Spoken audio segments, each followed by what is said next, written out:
Hello, America. I'm a Ryan Seacrest type, and you're listening to the Recap Episode, a podcast about exploring and analyzing reality TV. This week, I'm following music superstar hopefuls in their journey through one of the most prolific talent competitions to ever be on TV. I'm covering Season 1 of American Idol.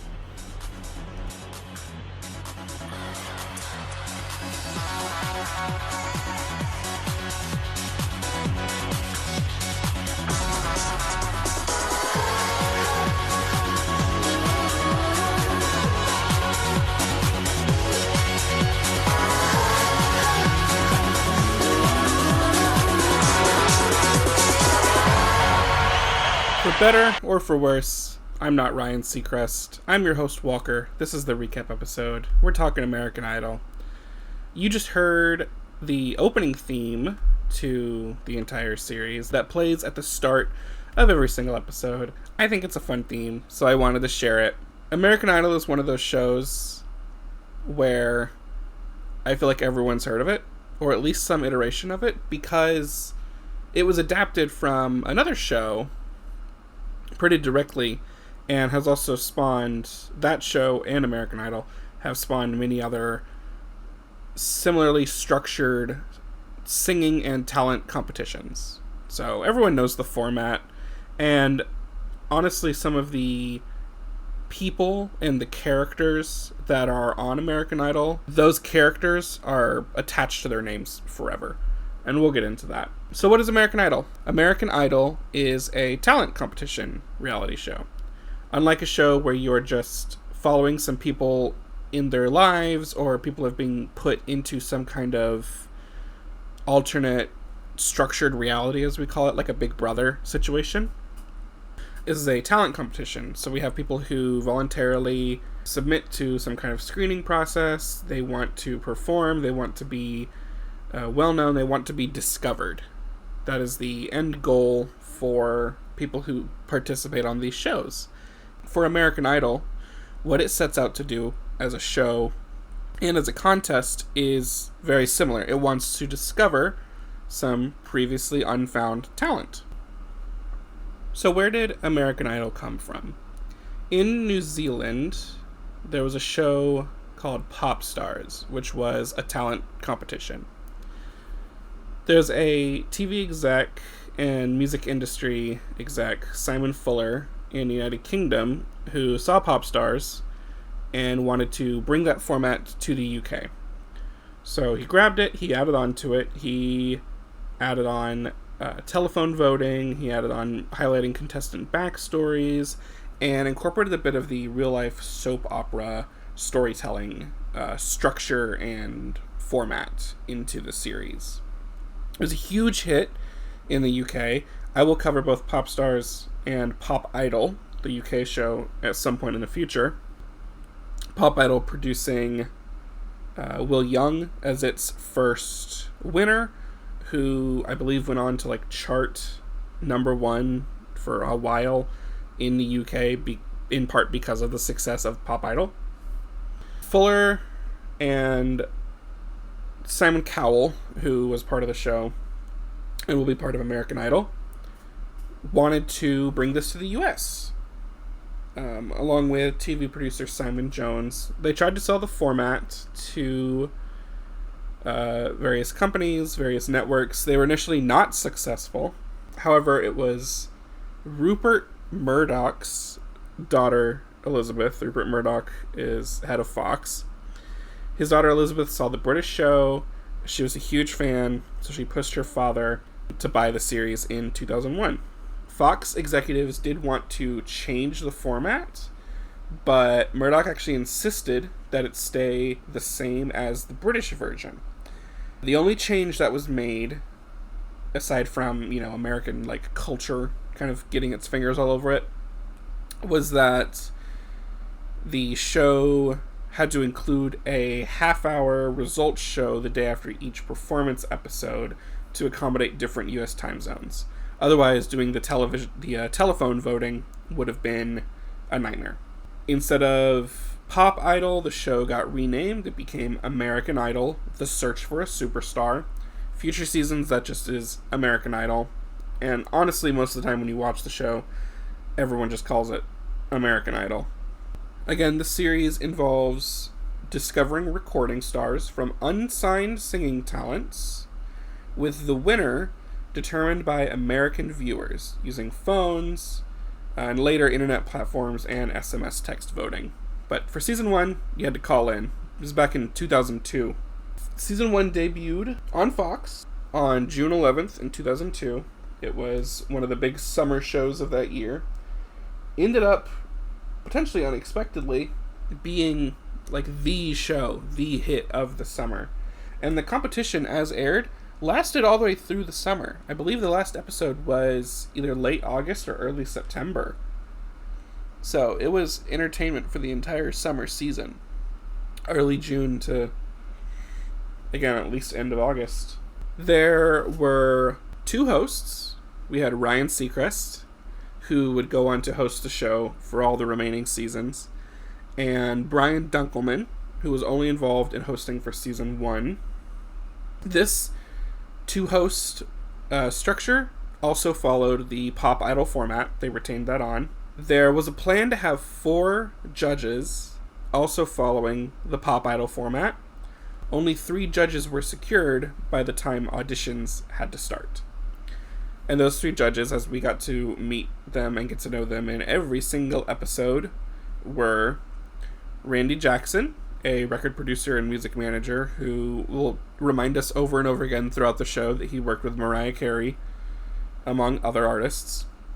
Paula Abdul, singer and choreographer, with hits such as Opposites Attract. And I think that's the only one I can name off the top of my head. And Simon Cowell, who was involved with Pop Idol over in the UK. Simon was actually initially offered the position of showrunner, but he turned that down. That got passed on to Nigel Lithgow, who was one of the judges on the UK Pop Idol, who was actually known as the mean judge over there, Nasty Nigel. He became producer instead for the American show. As far as I can tell, the only written information, recorded information that I found about who the 4th judge was supposed to be, out of all the possible options that were out there, was radio DJ Stryker. He was slated to be the 4th judge, but he backed out over concerns for his public image. I could not find anything that really expanded upon that. I also didn't really look that hard into that detail. But I find that very interesting, and feel like I should mention it. We were supposed to have 4 judges. We only had 3. I kind of think it does better with only 3 judges. With 4, you kind of get into running short on time and trying to make sure everyone gets their, turn to talk. And with 4, you can end up more easily in a situation where there's, an even side of critique. 2 people, elevating the performer, 2 people critiquing them. With at least 3, you get into, a 2 versus 1 kind of thing. So how did Season 1 choose its contestants? So there's a huge audition process. We don't get to see the early stages of it. I found multiple narratives online, a, university student paper story written about their experience going and trying out for the show a couple different times. I found a book that takes a very similar approach to what I do here. I can tell it was written by a social scientist about American Idol and its impact on culture and music and the boundaries of real and TV. And in those narratives, I was able to find a little bit out about and reading Reddit of people asking, hey, I'm interested in auditioning for the show. What should I expect for, early auditions?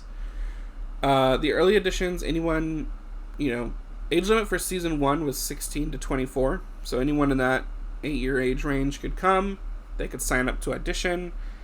First, they had to get screened by producers, and those that were passed on through that got to go on to singing in front of our judges, which is what we got to see on TV. So these contestants, in addition to the age limit I'll also mention they have to be legal U.S. residents, and they cannot hold a current recording or talent representation contact by a certain stage.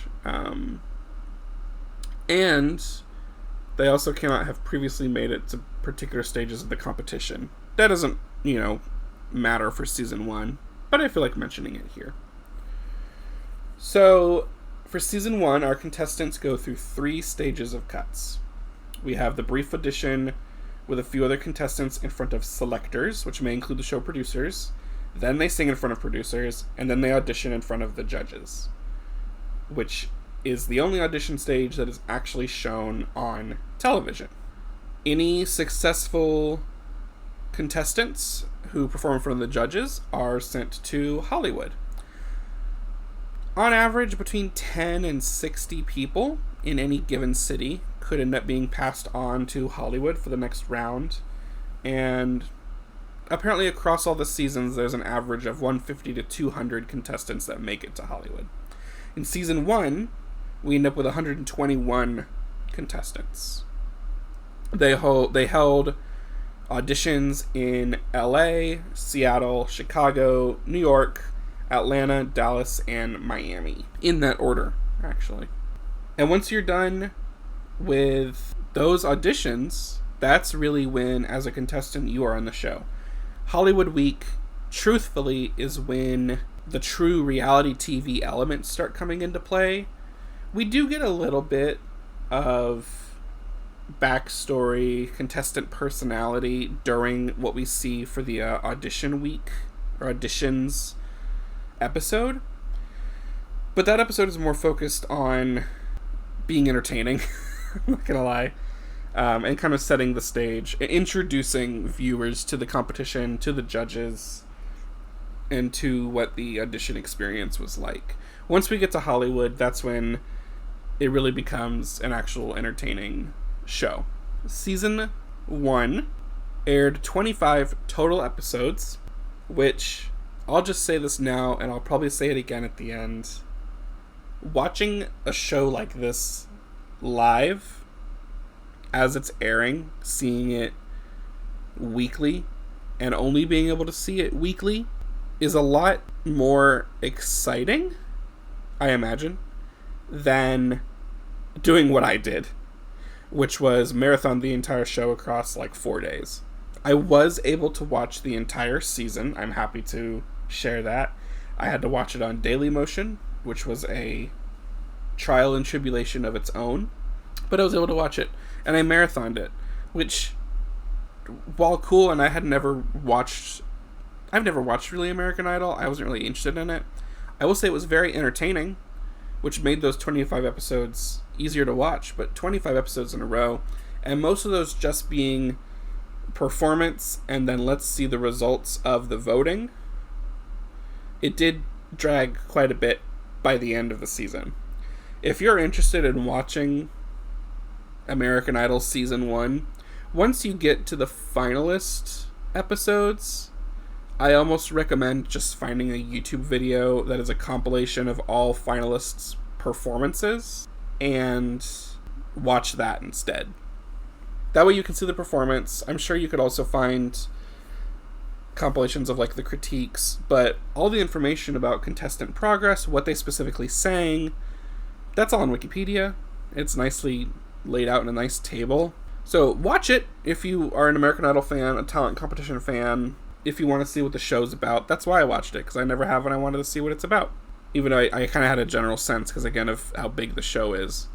One of the first pop music artists that I ever started listening to ever was Kelly Clarkson. So I at least was my life experience was touched by the show, even if I didn't watch it directly. But 25 episodes, quite a bit to get through. So I'm not actually going to recap every single episode, again, because once we get to finalists, it would just be me mostly telling you, okay, this person performed this song, and then they got this critique, and this person performed this song, and they got this critique. And then, the results episode, we found out that these people were safe, and these people were going home. I'm not going to recap every episode. I will recap a bit of auditions, Hollywood Week, and semifinals, just to talk about the format of each of the episodes and each stage of the competition. But once we get to finals, instead, I'm going to kind of tell the story of each of the contestants instead, especially since there's only 10 of them. That's not too long to get through. So, I'm going to take a brief break, and then we'll get into this strange recap of Season 1 of American Idol.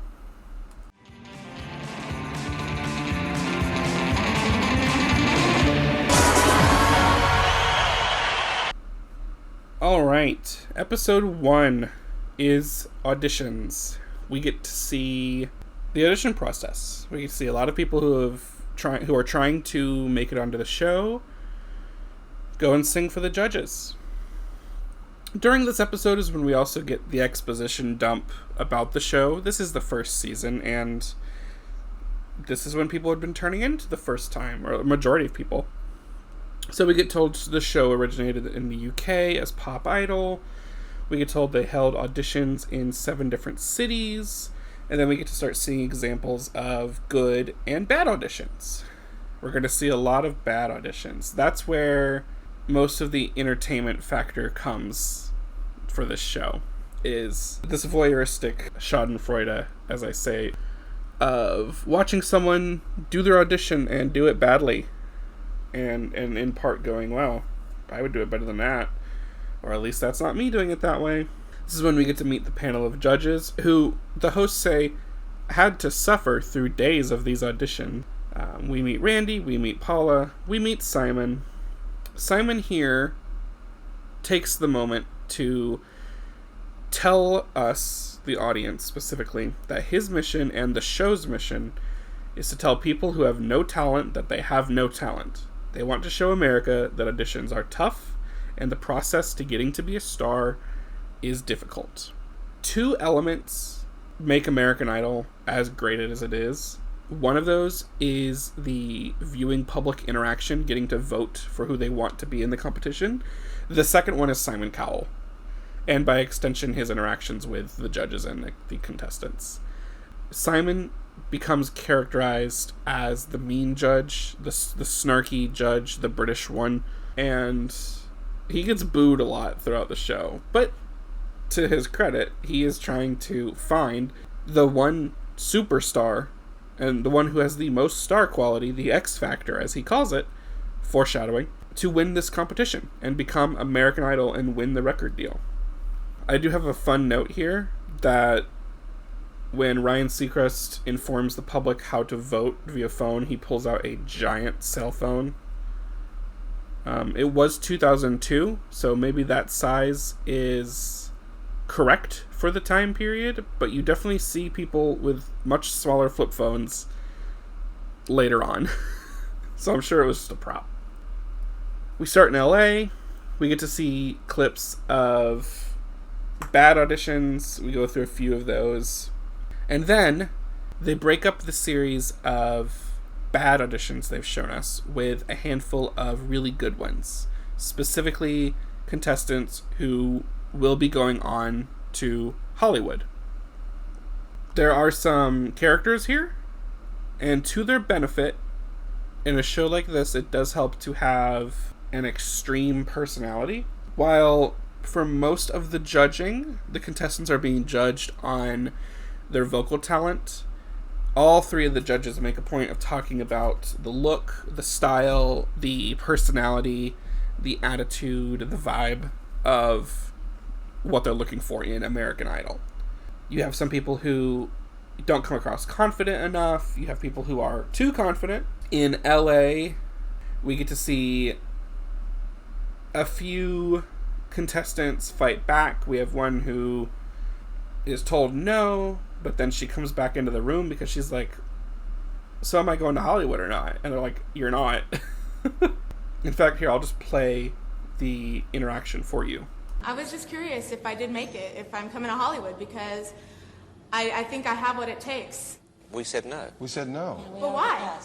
Because you're not good enough. Because you're not good enough. You're not a good singer at all. Oh, hell no. See, the thing is, I'm right here because I'm the whole package right here. I got the looks, I got the style, and I'm the next Tina Marie or the Stephanie Sugarman right here. Let me tell you. Good loving, body rocking, knocking boots all night long. Making love until it's well, I guess she's auditioning all over again. Stephanie. Body rocking, Okay. Oh, Stephanie. It's okay.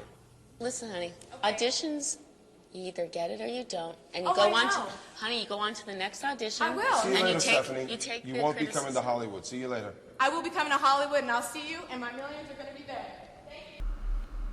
That was contestant Stephanie Sugarman really trying to convince them to let her to go to Hollywood.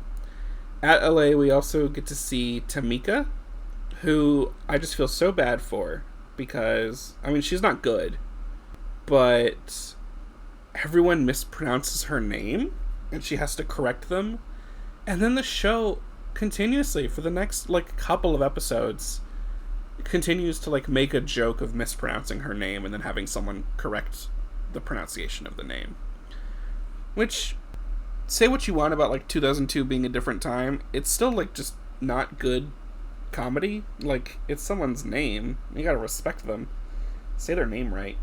Tamika is a really good case study in putting yourself out there in a reality show and being a memorable character, because she does not make it to Hollywood, but we're gonna see her for multiple episodes because of her character. They bring her in as part of the entertainment value of later episodes to critique the contestants who do make it on and say things about the judges. I could call it the Tamika effect, but I think I will call it the Tiffany Pollard effect.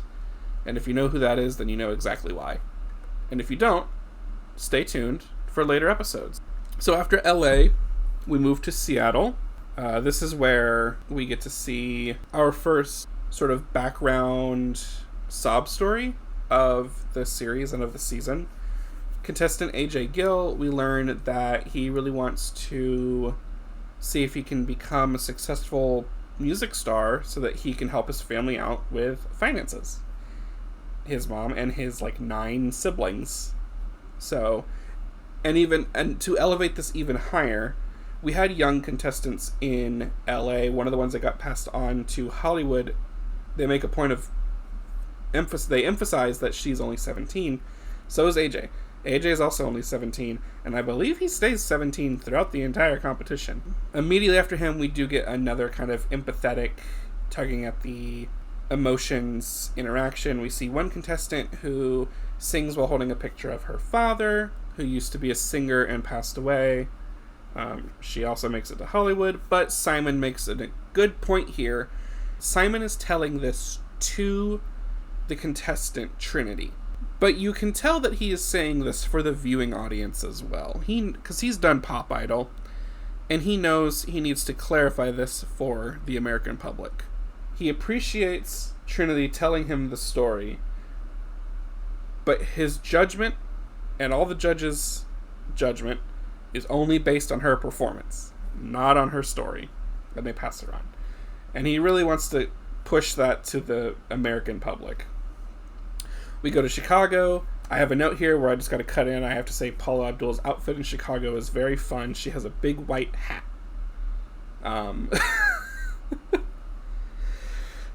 Chicago, they cut in at the start with a newscast aerial view of the auditions, because by the third city, the auditions have now gotten large enough that there's huge lines out, doors stretching for trying to get into the auditions, and local news are covering it. We get, again, the mix of bad auditions and good auditions. We get to see people moving on. Get to see some of our first arguing among the judges. There's a guy who auditions, Mark. He's a Michael Jackson impersonator. He's got the dancing and he's got the singing. Simon hates it though. Simon wants originality, but Paula really likes what he's demonstrated, although she does tell him that he needs to come to Hollywood as himself. Don't just come as the MJ impersonator. So, our first little sneak peek at judge argument, judge bickering. After Chicago is New York City. We get a lot of bad performances here. And at this point, Simon has to admit, after the performance of one Justin, that he says, "This is the point where I have to admit the American talent is better than the British talent," which is something that is held over him for the rest of the series, or this season.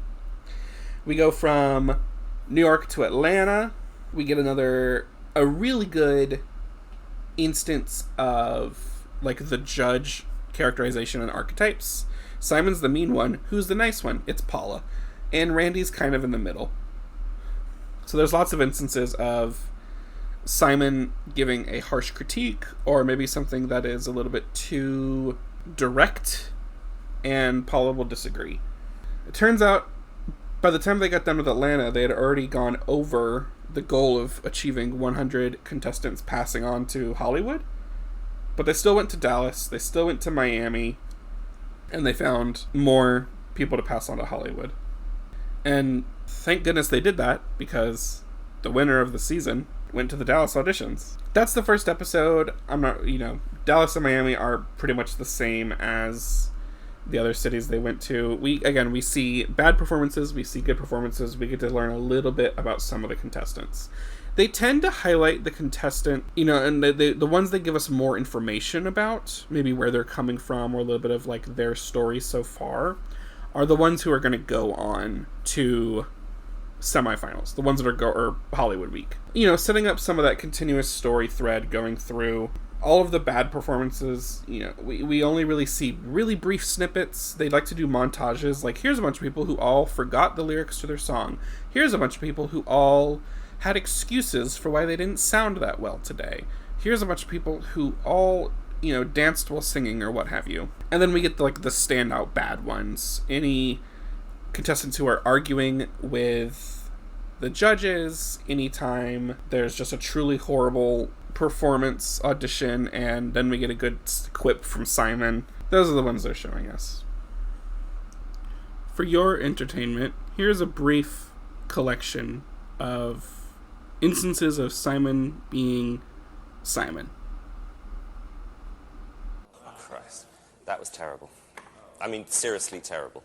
Cassandra, that was terrible. I'm sorry. No, I mean, awful. I mean, out of 10, what would you give yourself? I'll give myself a 10. Well, I'd give you 1.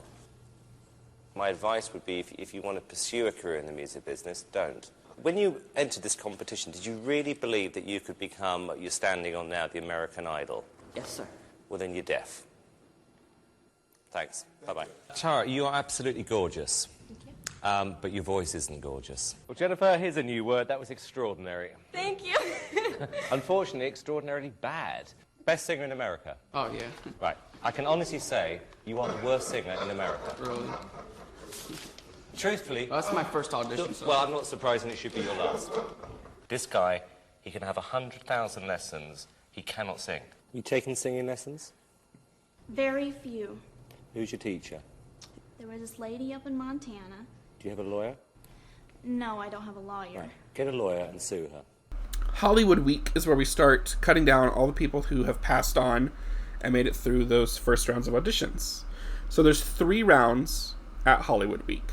In round 1, remember there's 121 contestants. This gets knocked down to 120 at some point during Hollywood Week, I believe, because there's one contestant who lied about his age. So, 120. They first perform they get split into 12 groups of 10, and then those 10 will all come up onto the stage in front of the judges. Each one of them steps forward, independently sings a verse and a chorus, which is also what they sang for the auditions in their respective cities. And then they're immediately given feedback by the judges. And then after each group of 10 have sang, the judges tell who's staying and who's going home. And so we only really get to see one contestant doing this process, which is good. They don't need to show all of us doing this, or all of the contestants doing this. We see this one contestant, Jack Cat, who in her first round audition back in Chicago, she was really good, but she thought she wasn't going because she thought she didn't have the look. She says she's a bigger girl, but they passed her on because her voice was really good. And no one says anything specifically about her style and look at that level of the audition. Maybe because they're just trying to get the pool to move on to Hollywood Week, and they're just looking for voice at that point mostly. But then she performs, and then we get the conversation now about look versus talent, where Simon says, Simon's like, well, you have a good voice, but I just don't think you have the look. It's not what, like, the American Idol will be. It's not what the American public is going to vote for. Randy tries to back the contestant up, Jacket up, and being like, she sang Aretha, and she did a good job. And Simon goes, I don't think Aretha would succeed in this competition. Which is just... I'm not going to pass any judgment on that statement or tell you what I think if Aretha would succeed in this competition, but that's what we're dealing with Simon here. And specifically, that's also what the producers of the show are choosing to show us about Simon and how he acts and his judgment. For all of those that get past this first round, during round 2, they're asked to learn a song overnight, and they have to perform in groups of 3, or at one point a group of 4, separated by gender. So all of the women are singing Dionne Warwick's I Say a Little Prayer. All of the men sang Stevie Wonder's For Once in My Life. And they perform in the trios. Verdict is given immediately after the trio performance is done, for who gets to stay, who's going home. So we get a montage of a lot of bad groups. They'll show us some of the, like, really good performers. They do show us a couple that, like, the overall group performance seems kind of rough, but then one person who we've been following a bit through both the primary auditions and now into Hollywood Week, we get to see them coming through. One of those is Jim Veraros. At the end of this round, all of those that are getting sent home after round 2 get a chance to address the judges. It's not really obvious if everyone got a chance to say something, because this one particular contestant, Jules, is just not having it, and he tries to, like, attack Simon, or try to pull some kind of response and emotion out of Simon by getting into this, like, oh, you've ruined the dreams of all these people up here. How could you? How do you sleep at night? I hope you are haunted by this. Simon doesn't care, right? Everyone's trying to get this guy to stop, and he's just not stopping. Paula tries to, like, be her amicable self and let him down nicely. Randy fights back and starts, like, going off on the guy. Simon just ends it. I thought that was funny. This episode, the auditions and Hollywood Week, are very good entertainment. I do recommend watching these 2 episodes if you can find them. Round 3 of Hollywood Week, we get solo performances in front of everyone. And they show us the solo performances of a select number that, again, a few that we've been following through the first stage and now into Hollywood Week. We get a montage of performances and Simon providing commentary. They love to just... The producers and the editors love to just cut performances, and you're, like, kind of waiting. You're like, is that a good one or is that a bad one? Because sometimes you can't tell. And then they cut immediately to Simon, and, like, before he's even talking, you can see his face, and you can tell, like, oh, that was a bad one. Okay, what is he gonna say? And you're waiting for the fun one-liner, for him to come out. At the end of round 3, they split all of the groups. I thought this was so devious. And the judges got to have fun here. They split the groups into all the people who are moving on from round 3 and all the people who are not moving on and going home. And they go in and basically they walk in and be like, okay, everyone in this room. They show us the winners group first, and Simon gets to pull this huge thing of, like, well, you all did a really good job, and everyone here was very talented, and you should be proud of yourself for making it this far. And you're kind of like, what's going on? But then he pulls on him, that's the group that is going on. It's kind of funny because we get a little camera cut of someone running up and, like, pushing Simon for pulling that on them. One of the contestants that's moving on, I didn't note which one said this. I feel like it's Adriel. Remarks that he says, he's in, like, disbelief that he gets to go on to semifinals. And he says, dreams aren't supposed to come true. That's how we're raised, what we're taught. And I'm just like, okay. The opposite of, American exceptionalism and individualism, the idea of, you can grow up to be whatever you want. I love this. No, dreams aren't supposed to come true, actually. you'll never get what you achieve. You want to achieve. I do have a funny note here as well.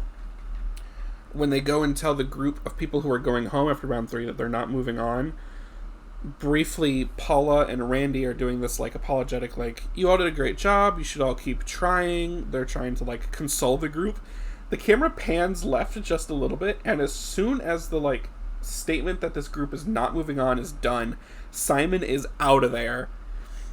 I don't know what the story is there. I'm assuming he knew maybe he'd get some people yelling at him and attacking him, so he made a point of not sticking around. So then we move into semifinals, and this episode, which is the 3rd episode, is the first time that the audience gets to have a say into who moves forward into the competition. Previous to all this, it was judges' decisions, maybe a little bit of producer decision. This is how reality shows work, right? We get to see what is delivered to us as the actual show, but for things like competitions, we have to understand that the judgment on screen is not always the full story, and that if production has people they want to retain, production can find ways of pulling strings to get people to hold on. To me, it doesn't really seem like there was a lot of production meddling in this first season. At least not in very like sneaky, coercive ways. But who knows, maybe that will change going forward. So, the hosts, Ryan and Brian, tell us that this is when audience gets to vote for the top 3 of each group of semifinalists. So there are 30 semifinalists. There's 3 groups of 10, which means we got 3 episodes of semifinals. This lasted 3 weeks in real time. And this is also, from this point on, the show is live. So, all of the auditions and Hollywood Week happened prior to all this. And Hollywood Week and auditions actually aired back to back in June. And then it was like June 11th, June 12th, and then the following week we got our first semifinalist episode, June 18th. And then the second group of semifinalists would be the following week, June 25th, etc.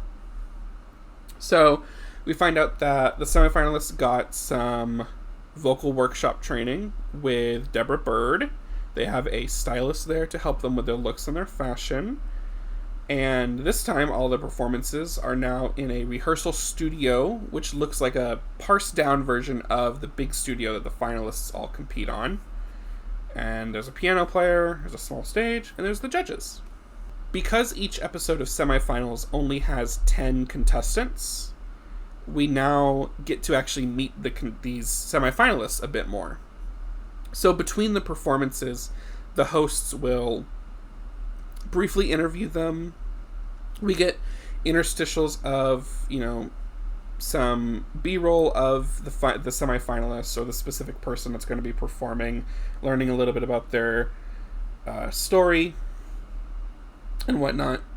This all happens in the Red Room, which is a green room, but it's red because the show is sponsored by Coca-Cola. The show is also sponsored by Ford, and you'll see their logo on the things in these first 2 episodes, but once we start getting into the finalist episodes specifically, all of the finalists have to take part in these Ford, sponsored by Ford moments, where they'll be like, oh, let's film the finalists giving snarky feedback to the judges, but they all have to do it while sitting in or on a Ford Focus, because we're sponsored by Ford. So, the Red Room, sponsored by Coca-Cola. I'm not going to go through all 30 semifinalists just because it's a lot of people. I will actually go through the finalists when we get there. But each of the semifinalists performs a single song, and then they get some feedback from the judges. But again, the judges are not deciding who moves on at this point. The feedback of the judges is entirely there to have the judge-contestant interplay and interaction. We get to be with the judges during this week, even though they're not making any decisions, so the audience gets to see them more, and we get used to them, we get to know them, and so that the judges' commentary can also be delivered to the voting American public, which is a really big deal for Simon. He stresses throughout the semifinals all 3 episodes, all 3 weeks, that he's kind of like frustrated with the voting public because they keep picking people that he thinks should not be in the top 10, the finalists going on to the next phase of the competition. So he's really aggressive with it, like giving his commentary, even though he knows he doesn't get to have a say directly at this point in the competition. So for semifinals, again, we get individual performances, and then voting would be open for 2 hours after the show aired for the public to be able to call in. And the way the voting worked, in case you want to know, was you called in to vote for the one that you wanted to move on. You could vote for them as many times as you want, and you could vote for as many contestants as you want, because each contestant was assigned a different alphanumeric phone number to be called in. So that's how they did votes. The ones with the lowest amount of votes were the ones that got sent home. So for the semifinals, each group, the top 3, got to become finalists. And in a semifinal show, which I believe was only 30 minutes, so it wasn't that long, thankfully, the judges make some predictions. Sometimes they're all spot on, and for at least the first 2 weeks of semifinals, the third choice was like completely different than what the judges were predicting, which just goes to show how wild the American voting contribution can be on this show and how much it can swing things in the favor for one contestant or completely out of favor for a different contestant. Even if the judges really liked that particular contestant, they might not get to go on. Simon tells us he respects the vote, he doesn't agree with the vote. One of the semifinalists got disqualified because he lied about his age. He is replaced with someone else who was like a runner-up from the Hollywood Week rounds. There is, at one point, an attempt to manufacture a conflict between the semifinalists, because there was a website you could go to, it was like AmericanIdol.com on MSN or something like that, and they had like information about the hosts and the judges. They had, information and bios about the contestants and everything. They had like forums that you could talk about on.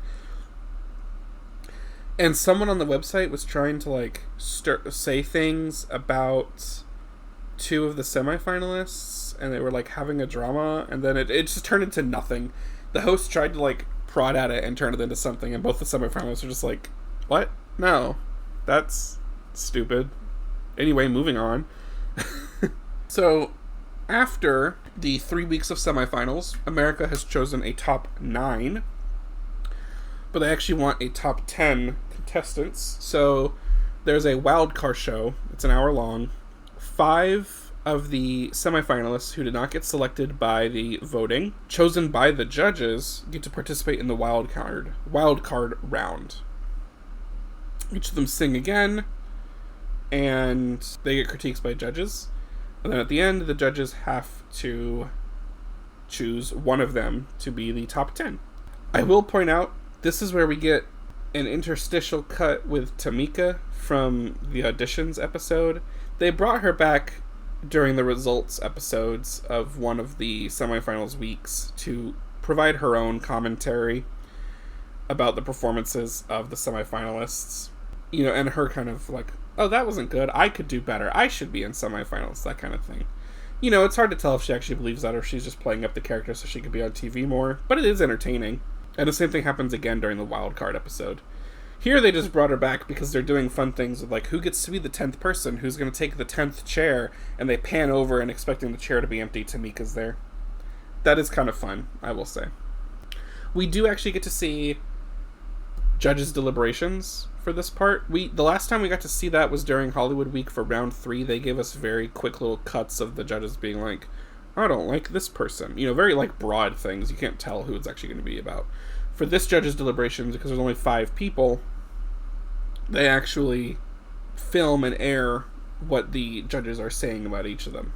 So, with the top 10 chosen, Simon's final words to these finalists is that the easy part is now done.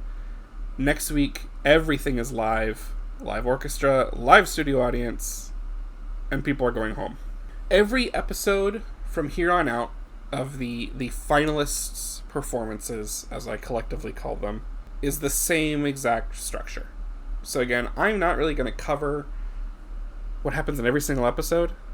You can watch them for yourself. I encourage you to do that. But again, it's a lot of, we get a recap of what's happened so far. We get the host introductions. They re-explain how the show works, how the voting works, all this stuff. We're told what the theme of the week is. That is a new change up for finalists compared to all the previous episodes. Each week, the finalists will have to perform a song in a specific genre or era. Every now and then we'll get a actual like reality TV clip montage. For the top 10, we got a montage of all of the 10 finalists going shopping for new looks with money provided by the show. They got $2,000 each to go and get, new outfits to look like an American Idol, look like a superstar. Each contestant performs a song. Then we immediately get critique and comment from the judges. They always go in the same order. It's always Randy, Paula, Simon. They may cut back and forth, but it's always Randy, then Paula, then Simon. Things get fairly predictable here. Randy is usually really fair in his judgment. Paula is usually trying to be really nice, and she'll still provide critique, and so she'll still tell you when she didn't like something. But she's trying to be very uplifting at the same time. And then other end of the spectrum, Simon, of course, is going to tell you how it is, right? But when you do impress him, he does let that be known. There's plenty of times where he says, wow, this contestant has raised the bar for the competition. Everyone else now has to step it up. This contestant, best performance they've ever done, and or this contestant is the American Idol to him, right? Or they have the star quality. Our top 10 contestants, and I'm going to go through them in the order that they sing in this first round of finals in the top 10 episode. We have Ryan Starr, who is 19 at the time of the show, from Los Angeles. We have RJ Helton, 21, from Pasadena, Texas. Nikki McKibben, 23, from Grand Prairie, Texas. EJ Day, 20, from Lawrenceville, Georgia. Tamira Gray, 23, from Tacoma Park, Maryland.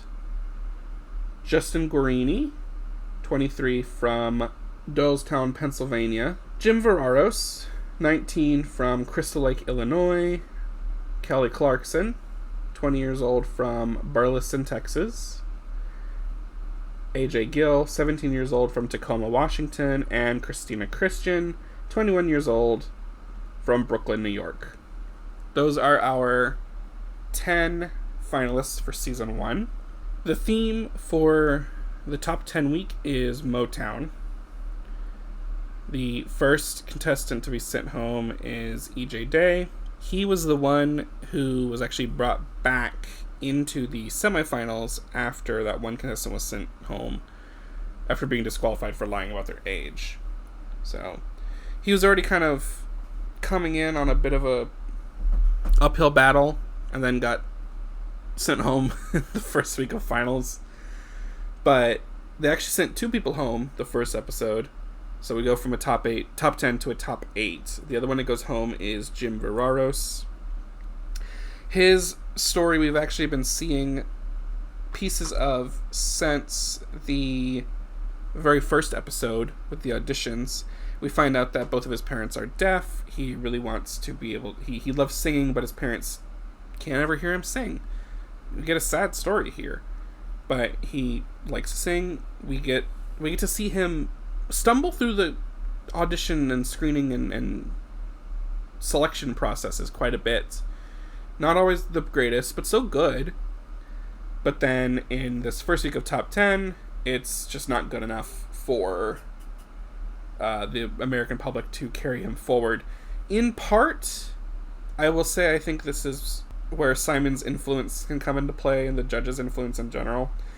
Jim was one of the contestants that Simon thought was a mistake to be brought forward into the finals from semifinals. And he made that very clear during semifinals and during finals. So, The judges can't say who gets to be the American Idol and who gets to move forward, but their judgment certainly has an influence on the American voting. For the top 8 episode, the theme is music from the 1960s.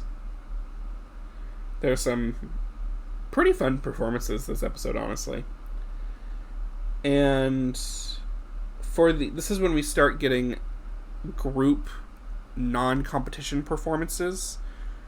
In this case, during the results show, all of the top 8, they perform California Dreamin' by the Mamas and Papas.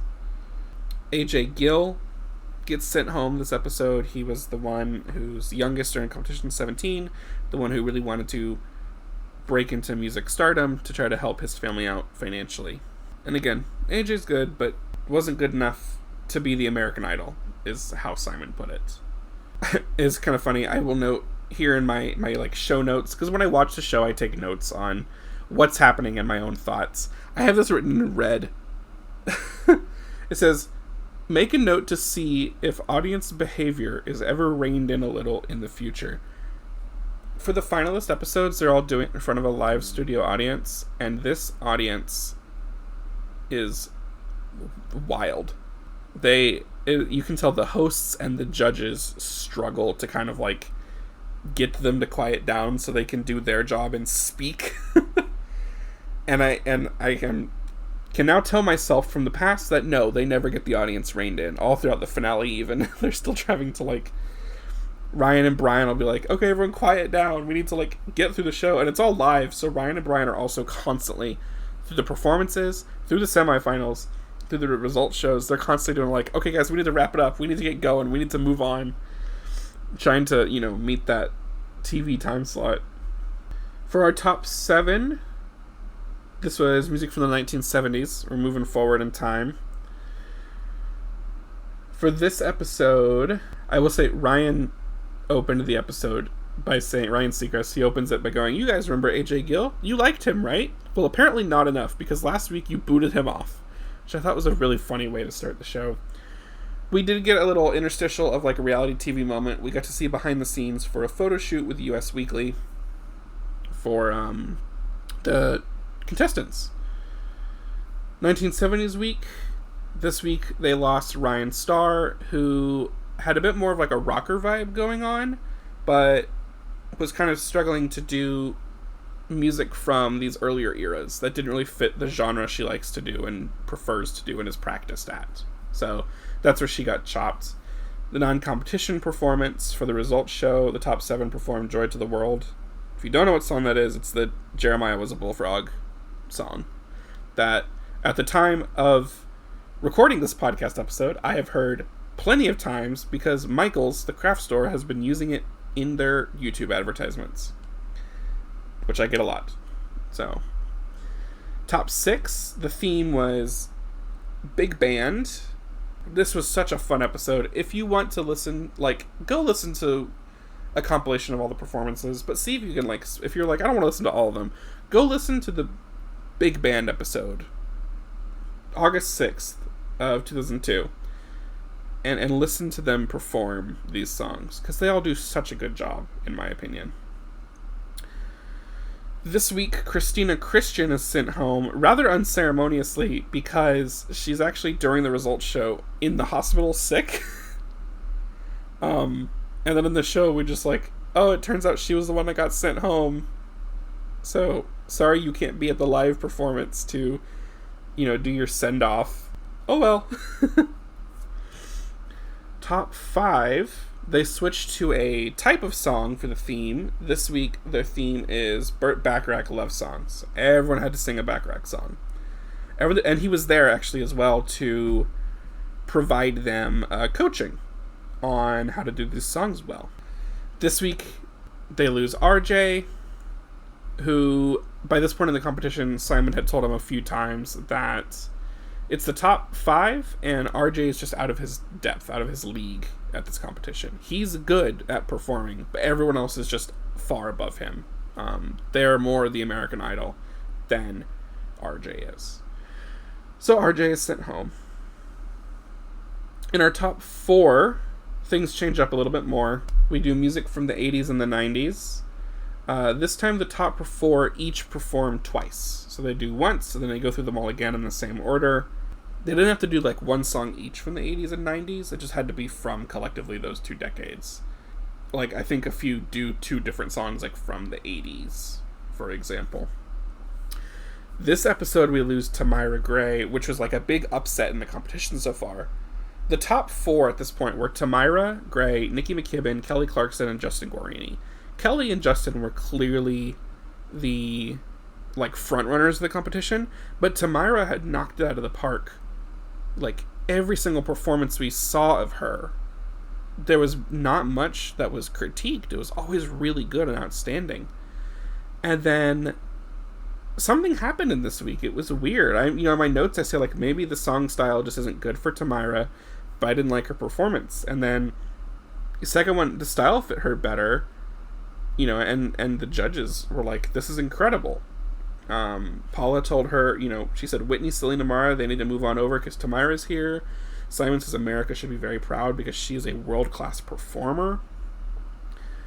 But then America voted her off. And it's wild because Nikki McKibben at this point was the other one, like, in the bottom 2 amounts of votes for that week.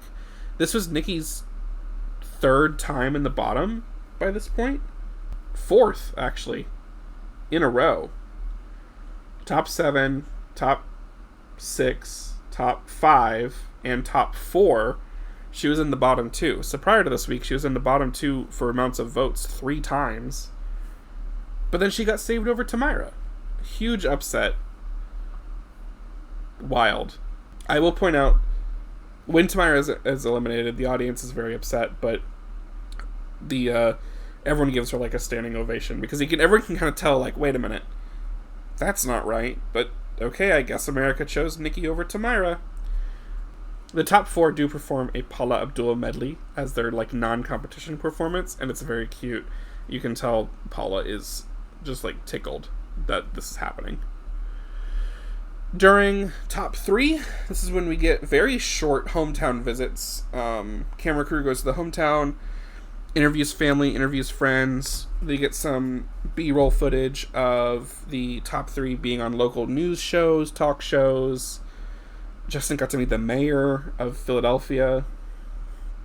All this stuff are reality TV moments, Sponsored by Coca-Cola and Ford Focus. Each of the top 3 perform twice again. This time they get to choose one song, and there's a second song chosen by the judges they want to see them perform. And usually the judges are picking these songs to like play in the strengths of the contestant. They're not trying to pick a song that's going to be like, I want to see you do this because I want it to challenge you. They're trying to pick a song that they think the contestant can use to really show, like, this is my skill, this is my talent, let me perform with this. Nikki McKibben is finally sent home after the top 3 round. And she was, I will say, she was a good competitor, but after being in the bottom for 4 weeks in a row, it's finally her time. You don't see that happen often unless it's a second season of an All-Stars version of a particular competition show, that someone just kind of gets dragged along when they should have probably gone home earlier and had stronger performers stay in the competition longer instead. Top 2, we get to the finale. It's Justin Guarini and Kelly Clarkson. They each perform 3 songs. 2 of them are the same song. There's 2 singles that are written for the winner of the show, Before Your Love and A Moment Like This. So Justin and Kelly sing both of those songs each, but then Justin Guarini sings Get Here for his final performance by Brenda Russell, and Kelly Clarkson sings Respect by Aretha Franklin. Even though it's the top 2, we don't get to see who the winner is that night, because again, America has to vote. So we do have a final results show, which has lots of performances. All of the top 10 come back. I found out through my research digging that the top 10 are required to stay in LA for the entire production and airing of the show, which again, it is live and it airs weekly. So all these people were in LA for 2 months. And the people doing the show had to do the show for 2 months. like all the way to the end. Everyone else just kind of had to like hang out in LA for a while. So the top 10 came back. They performed a medley of a bunch of fun different songs. Some of the ones that they had like performed before. Justin and Kelly get to perform alone. The top 10 do a second medley, this time of like specific songs that they've done before, with Will Young, who was the winner of Pop Idol, also present. He had a little piece during the finale performance episode where they brought him in and the hosts interviewed him, and then he had a little bit where he got to talk about his experience winning Pop Idol and what during and then after doing that. After all this, Kelly and Justin perform It Takes Two together as a final performance before the like final judging is given. That's by Marvin Gaye and Kim Weston. And then we finally get the results. We finally see the votes. We are told all the judges, they get asked who they want to be American Idol. All three of them say Kelly Clarkson. We find out that there's a 58-42 split on the votes. I don't know exactly how that math works out, given that everyone can like vote as many times as they want. So maybe it's just the total votes, how many were for Kelly, how many were for Justin, 58-42. So America was pretty sure they wanted Kelly Clarkson as the winner of season 1 of American Idol. If you listen to music at all, you know who Kelly Clarkson is. She's still doing plenty of stuff today. She's put out so many albums. She's put out so much music. She has her own show now. And she's been on so many other shows. That was season 1 of American Idol. Everything that happened. Like I said, I cut out quite a bit, but also it's interesting to cover a competition show like this, especially when most of the back half of the season is just the same format over and over and over again. And it would just be me reading off like the songs they perform to, and you can just look that up or just go watch the songs yourself. You know, a compilation on YouTube of all the performances. I'm going to take one more quick break, and then I'll cover the reception of the show, things that happen after, and some of my kind of analysis and thoughts on this first season.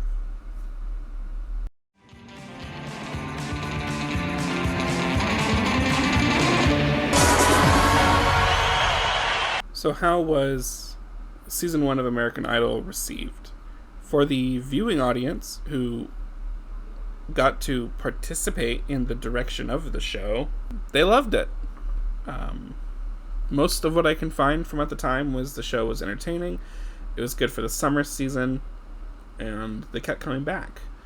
There were in the middle of that, of course, people who shared my sentiment as well, that it started off very entertaining, especially when you get to see the mixture of good performances and bad performances. You see Simon snark, we got to see the hosts do silly host things. But then when you get into the finalist weeks, those 8 episodes with their performance episodes and then the results shows, it's the same thing week after week, and it does get kind of, it's easy to fall off. And if you look at ratings, or viewership I should say, if you look at viewership for the show, it did start to kind of dip down in the middle during top 10, top 8, top 7 weeks. And then, of course, as it got more exciting and we were getting to closer to the end of the competition, that's when the viewership picked back up, you know, all the way up to the finale and kept rising. Thanks to Metacritic, I was able to find a good assortment of critical reviews on this, which also spanned the entire spectrum of praise to being Simon Cowell about it. For example, the Chicago Tribune, in an August 26th review 2002, called the show a blockheaded version of a high school talent show. What could be more stultifying than the way this non-celebrity sing-off crams product placement into the viewer's field of vision, everything from the big gulp-sized Coca-Cola cups on the judges' table to the contestants being forced to enact a troglodytic skit while inside a Ford Focus. Which does get at something that I did note as well, and I mentioned this earlier, sponsored by Coca-Cola, sponsored by Ford, advertising the Ford Focus in every single finale performance episode, or finalists' performance episodes, the product placement and the sponsorship was very front and center. And this is remarked on in a book that I mentioned earlier, Idolized Music Media and Identity in American Idol by Catherine Meisel. She comments about how for reality TV, audiences are much more accepting of this like garish in-your-face product placement because of the context it's in. When you have product placement in like a fictional film or a TV series, you're kind of like, oh, what's Mountain Dew doing here?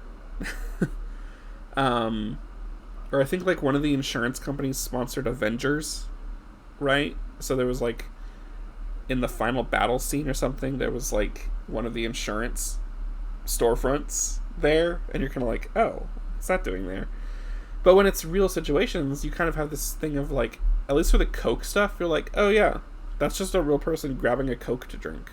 You know, it's not as like forced. It still can be forced. The host did their excellent job of asking the contestants constantly if they would like a nice cold Coke to drink. But at least that wasn't as bad as the Ford literal commercials in the middle of the episode when we're not even in the commercial break. Globe and the Mail, which is a Toronto publication, said that American Idol is the show that just won't go away. It's a seedier version of Star Search or Ted Mack's Amateur Hour. Those were corny showcases for fledgling talent. American Idol is a study in nastiness. The New York Times said, offering prefab middle-of-the-road stardom, American Idol is entertaining, but not for the reasons producers like to pretend. The open secret that the show's creators and fans choose to ignore is that the music and arrangements are trite, full of wannabe Whitney Houston and Stevie Wonder wails. Originality is a losing strategy, but the series does have a stroke of commercial genius, as it shrewdly combines elements from a smattering of other series into one big marketable soup. And they called it Survivor, but with a soundtrack. Newsweek, in a positive critique of the show, said that American Idol is the Mae West of TV talent shows. When it's good, it's very good. But when it's bad, it's better. Slate says American Idol was excellent Tuesday, Wednesday entertainment for the summer. The individual efforts at Star Turns have been genuinely exciting.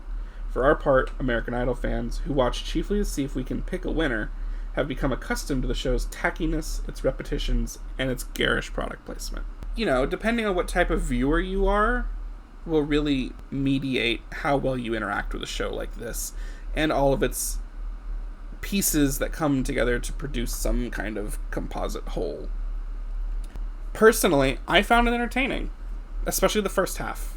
I liked watching the auditions, I liked watching Hollywood Week, and the semifinals. It was the tension was there, and it was done well.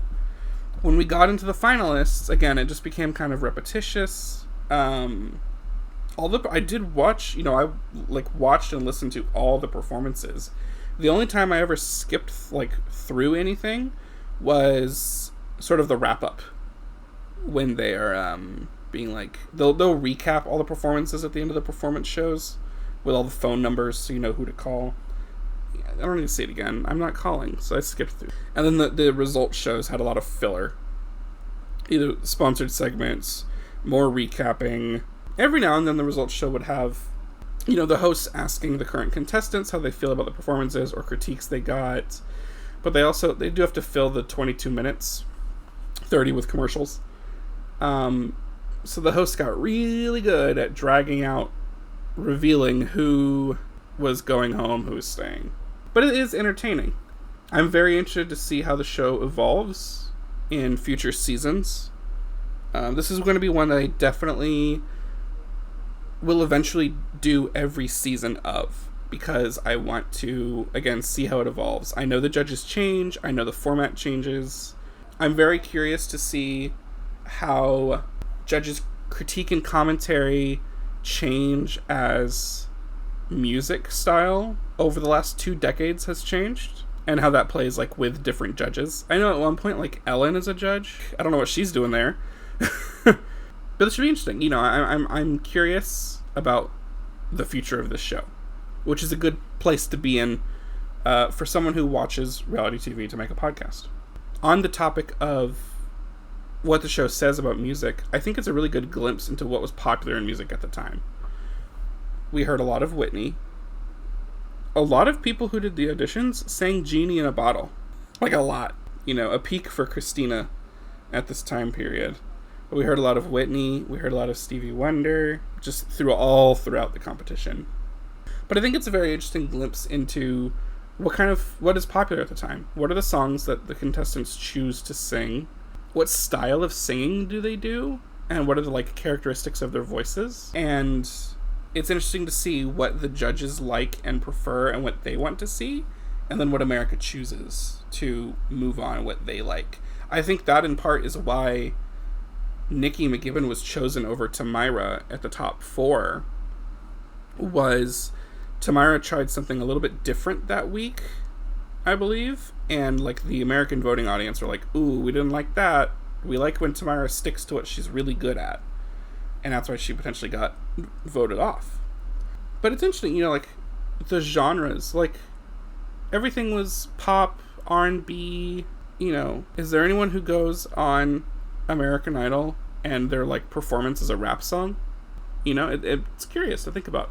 Not a lot of country yet. So I'm interested to see how that evolves as well. I often note that the judges don't give a lot of constructive feedback, but they'll give plenty of critique and praise. This can contrast with other types of talent search shows, which might be more interested in producing a winner out of a pool of contestants, where they have people who are maybe at kind of like even or slightly differing ability, and the judges are there to, yes, eliminate people, but they want to see people grow and improve to become the winner. So they'll provide critique. This show, sometimes the judges will be like, well, you were a little pitchy, or you got ahead or behind of your track. They're not really giving coaching here. There's a separate vocal coach that works with them behind the scenes. The judges aren't giving any direction to these contestants, which is fine, because the show isn't trying to produce a winner. The show is trying to find the American Idol. The show is looking for undiscovered talent. It's working on the thesis that there is someone out there who already has the skill most of the way. They just need the platform and the opportunity to become a star. I do think it would be really cool as an experiment to show people just the finalist performances without the judges' commentary and see who they would pick to like go forward each episode.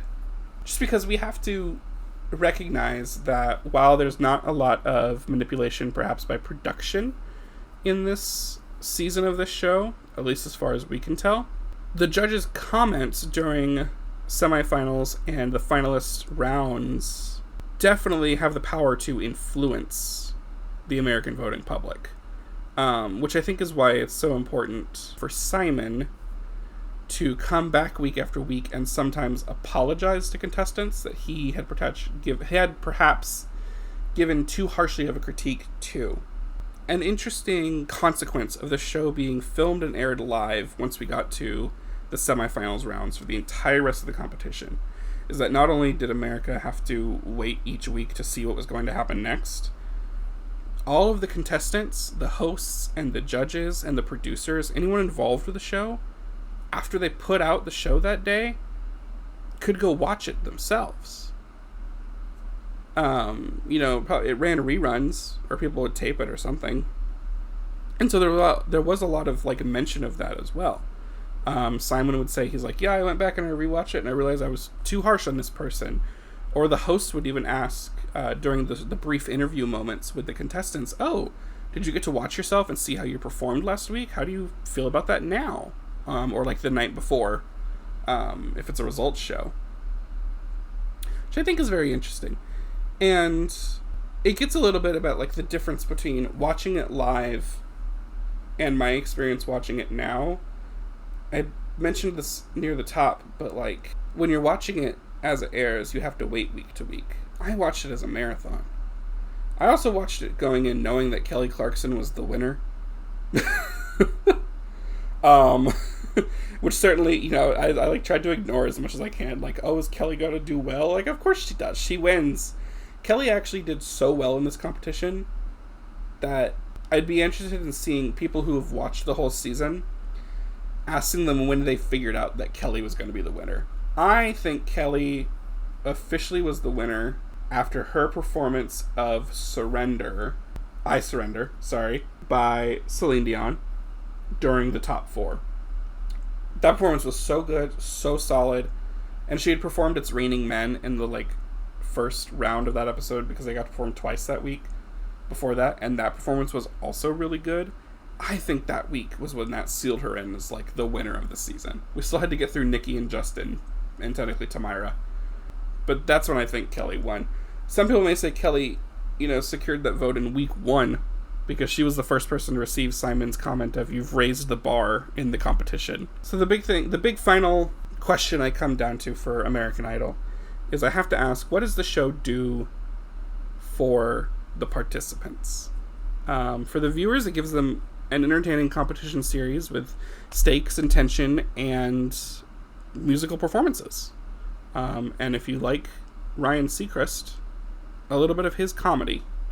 You also get the entertainment factor of Simon Cowell and the other judges. I think Randy and Paula are good judges, and they're also good to watch. They can be entertaining when they have their moments. The show much more prefers to lean into Simon's attitude and unintentioned rudeness, and then how the contestants and the audience and the judges interact back. But what does it do for the participants? And this is something that was also mentioned in that book by Catherine Meisel, is that every season of this show functions as an advertisement for these contestants.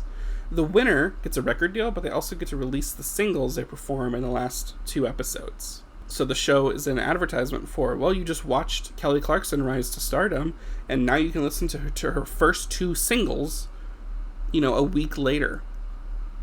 And then she's going to put an album out. Look out for that, because she's getting a record deal out of winning this competition. So it's an advertisement for the album. And it's an advertisement for all the other finalists. You can, when you go to the Wikipedia page for this first season, and it lists out all the finalists, most all of them have their own separate Wikipedia pages, which, tells you something about the success of the show and the success of the contestants. So the show, for them, functions, like I said, as an advertisement. This show really wanted to make these contestants look good and do good by them. You can tell that in the fact that the few snippets of the reality TV moments, as I call them, when we get to see behind the scenes, we got to see them 1 week they all worked together to work for Habitat for Humanity. 1 week we got to see them in the mansion they get to stay in. They did the US Weekly photo shoot. They got media training 1 week, and we get to see maybe 5 total minutes each episode of this other stuff they're doing. And it's filmed kind of super cut, a lot of very quick cuts or very short snippets of footage. But none of it's bad natured. All of it's designed to make the contestants look good. There is no manufacturing of a villain. There is no manufacturing of bad PR for any of these contestants. This show is set up to make them look good, stand out, and get them to stardom. And for at least the winner, it does achieve that. I will say Kelly Clarkson got her record deal from the show, but Justin Guarini, Nikki McKibben, Tamira Gray, RJ Hilton, and Christina Christian all also signed recording contracts after the show. So, America, that was season 1 of American Idol. Have you watched season 1? Did you watch it forever ago? Are you going to go watch it now? Have I convinced you to do so? Again, I found it all on Dailymotion, so you have to sit through some annoying advertisements if you watch it there. I'm sure you could also watch it somehow through one of Fox's streaming things. You also might be able to watch it as American Idol Rewind. This was sort of a throwback series they did, I think after season 5, where they re-aired the original series with some additional content and commentary by the contestants. I did not watch that because I didn't want to hunt it out. Maybe I will later when they start doing more Rewind stuff with future seasons, or I'll watch it chronologically with the season that it came out with. which I think was 4 or 5. Let me know what you think. Interact with me. You can leave a comment on the podcast page on Spotify. You can follow the pod on Instagram at the recap episode. You can now also subscribe on YouTube, where podcast episodes and any additional content that I produce will be housed. On YouTube, I'm the recap episode pod. I have discovered that there are other the recap episodes out there that are podcasts. Just look for the yellow and turquoise banner art. But with that, this has been the recap episode covering season 1 of American Idol. Don't forget, phone lines are open. You can vote for 2 hours after the show ends.